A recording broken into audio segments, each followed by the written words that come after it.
Mr. President, we exercise our right of reply to one more attempt by the leader of Pakistan to tarnish the image of this august forum by bringing in matters internal to my country and going so far as to spew falsehoods on the world stage.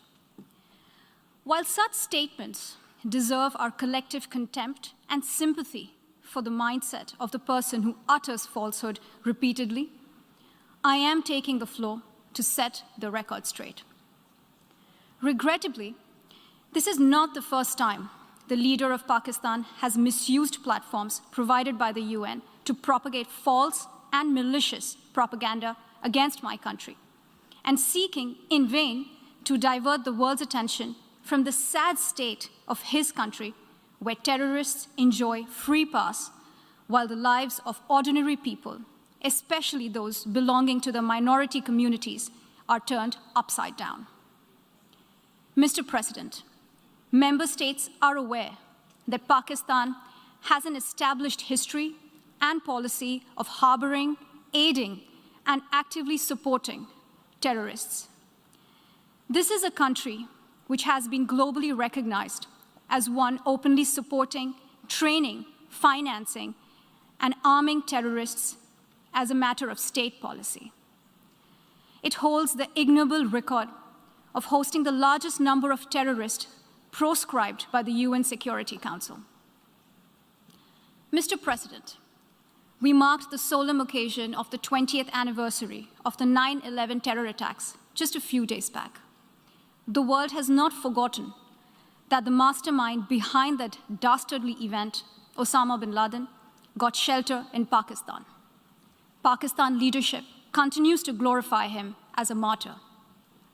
Regrettably, even today, we heard the leader of Pakistan trying to justify acts of terror. Such defense of terrorism is unacceptable in the modern world. We keep hearing that Pakistan is a victim of terrorism. This is the country which is an arsonist disguising itself as a firefighter. Pakistan nurtures terrorists in their backyard in the hope that they will only harm their neighbors. Our region, in fact, the entire world, has suffered because of their policies. On the other hand, they are trying to cover up sectarian violence in their country as acts of terror. Mr. President, this is also the country that still holds the despicable record in our region of having executed a religious and cultural genocide against the people of what is now Bangladesh.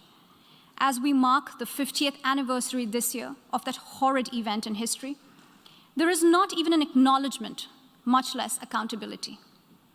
Today, the minorities of Pakistan, the Sikhs, the Hindus, the Christians, live in constant fear and state-sponsored suppression of their rights. This is a regime where anti-Semitism is normalized by its leadership and even justified. Dissenting voices are muzzled daily, and enforced disappearances and extrajudicial killings are well documented. Mr. President, unlike Pakistan, India is a pluralistic democracy with a substantial population of minorities who have gone on to hold highest offices in the country, including as President, Prime Minister, Chief Justices, and Chiefs of Army Staff. India is also a country with a free media and an independent judiciary that keeps a watch and protects our Constitution. Pluralism is a concept which is very difficult to understand for Pakistan, which constitutionally prohibits its minorities from aspiring for high offices of the state. The least they could do is introspect before exposing themselves to ridicule on the world stage.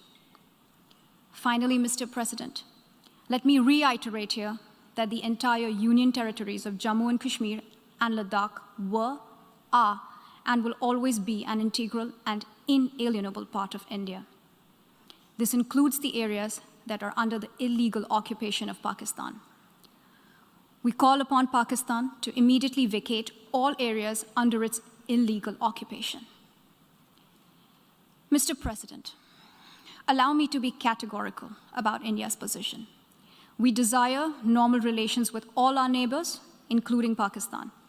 However, it is for Pakistan to work sincerely towards creating a conducive atmosphere, including by taking credible, verifiable, and irreversible actions to not allow any territory under its control to be used for cross-border terrorism against India in any manner.